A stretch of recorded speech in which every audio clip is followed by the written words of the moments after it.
Lisboa hoy es una ciudad vibrante, luminosa y llena de vida. Sus calles empedradas mezclan historia y modernidad, donde tranvías antiguos recorren barrios como Alfama, mientras turistas y locales conviven entre cafés, miradores y el sonido del fado. Pero bajo esa aparente tranquilidad, Lisboa guarda una memoria profunda, una historia que cambió su destino para siempre.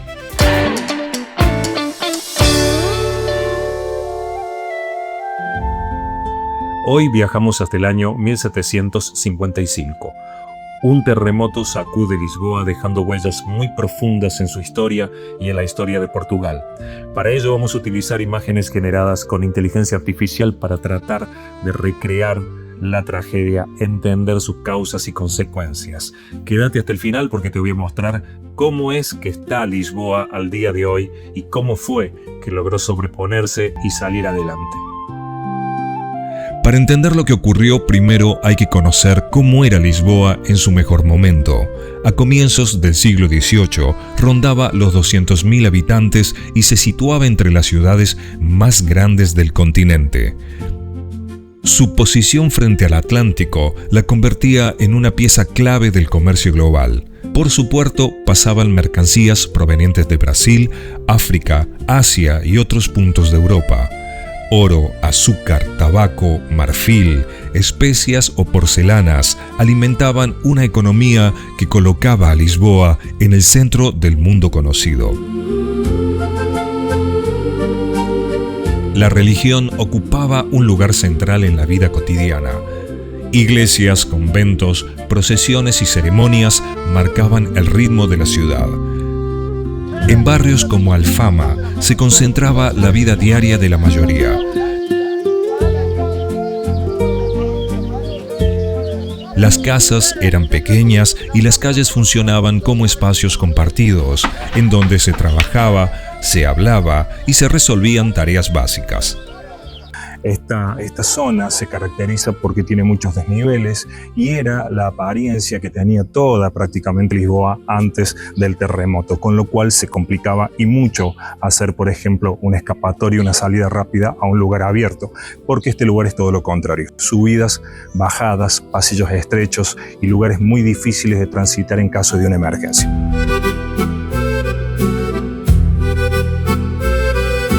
El acceso al agua y a otros recursos dependía de sistemas precarios, como fuentes públicas y el transporte manual.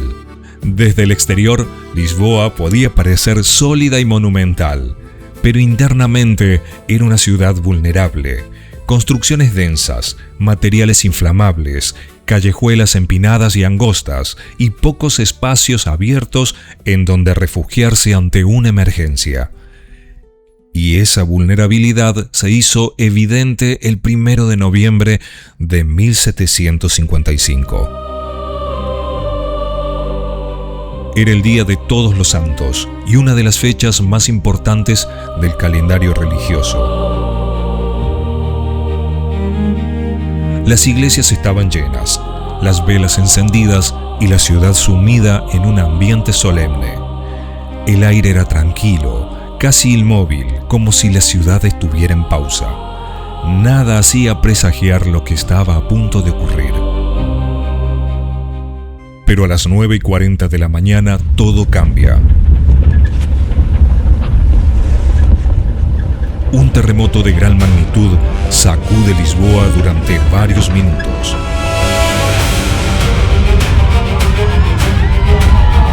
Edificios enteros colapsan, incluyendo templos y monasterios. Miles de personas quedan atrapadas entre los escombros. En cuestión de minutos, la ciudad queda sumida en el caos. Aquellos que sobreviven intentan escapar hacia zonas abiertas, especialmente hacia la orilla del río. Parecía la opción más segura, pero allí ocurre algo inesperado. El agua comienza a retirarse. Poco después, un enorme tsunami golpea la ciudad.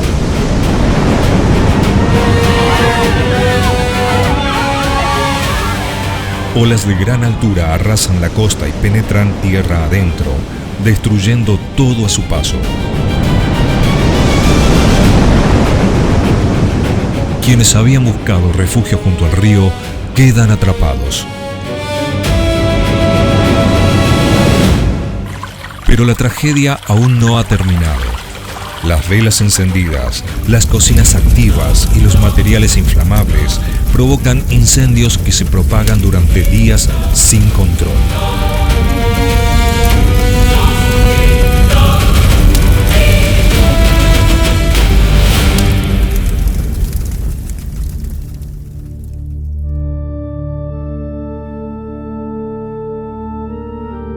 Se estima que mueren entre 60 y 100.000 personas. Gran parte de la ciudad desaparece, incluyendo edificios emblemáticos como el Palacio de Ribeira y la Biblioteca Real. También se pierden una gran cantidad de documentos históricos. El convento do Carmo, cuya estructura aún permanece en ruinas, se convirtió en uno de los símbolos más visibles de aquella destrucción. El impacto no fue solo material. La catástrofe generó un profundo debate en Europa, especialmente entre filósofos y pensadores que intentaban comprender cómo podía ocurrir algo así en una ciudad tan religiosa.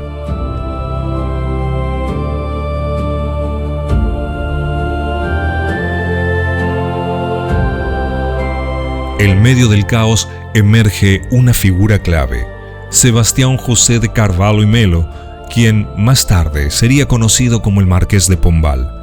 Ministro poderoso del rey José I, no era un hombre de ceremonias, sino de acción. Pragmático, autoritario y extraordinariamente eficaz, actuaba con una frialdad poco común en medio del desastre.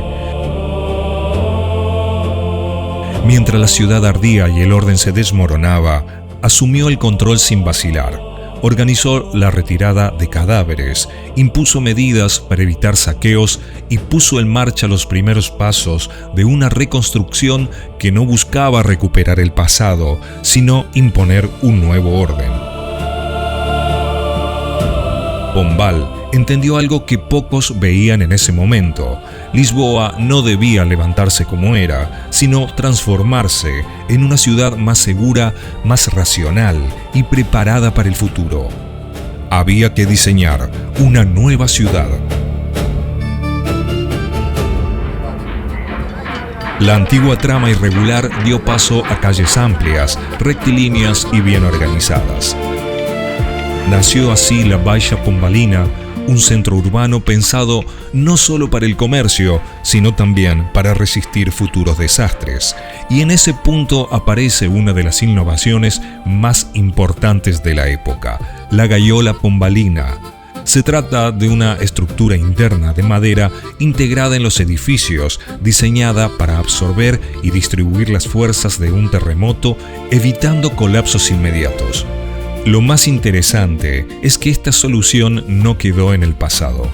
Al día de hoy, muchos edificios del centro histórico de Lisboa todavía conservan ese sistema en su interior. Bueno, estamos en un edificio de la zona de la Baixa, zona reconstruida, y aquí podemos ver la famosa gaiola pombalina que se ha mantenido a través de los años. Estamos hablando de que esta estructura es del siglo XVIII, está impecable, ha sido mantenida, está a la vista. Es posible ver la estructura, la textura de los materiales y de alguna manera volver al pasado. Uno de los espacios que mejor refleja este cambio es la Praça do Comércio, levantada sobre el antiguo emplazamiento del Palacio de Ribeira, un lugar abierto, organizado y orientado al comercio y a la circulación. Bueno, estamos en la Plaza de Comercio. En 1775 se inaugura este monumento que recuerda a José I, quien al momento del terremoto era el rey de Portugal. También hay una placa con el Marqués de Pombal, quien era su primer ministro. En la parte superior hay un caballo que está pisando unas serpientes. Estas serpientes representan los males, las adversidades, los demonios, todos los obstáculos que tuvieron que ser superados para que finalmente Lisboa saliera adelante. Esta estatua representa el triunfo y fue construida 20 años después del terremoto. La intervención del Marqués de Pombal no fue solo arquitectónica, también marcó un cambio de mentalidad. Lisboa dejó atrás parte de su herencia medieval para convertirse en una ciudad más moderna, planificada y consciente de sus riesgos. La tragedia obligó a pensar el futuro de otra manera.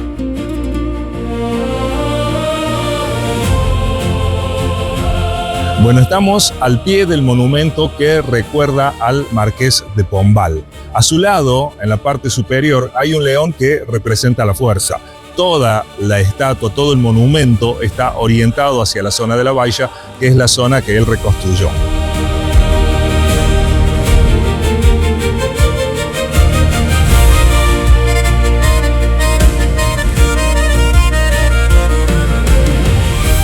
Hoy, cuando uno recorre Lisboa, es fácil quedarse con su belleza. Los miradores, el atardecer sobre el río, los tranvías, las fachadas coloridas. Pero bajo esa imagen hay una historia mucho más cruda. En lugares como el convento do Carmo, cuyas ruinas siguen abiertas al cielo, o en el trazado ordenado de la Baixa, aún se perciben huellas de aquel 1 de noviembre de 1755.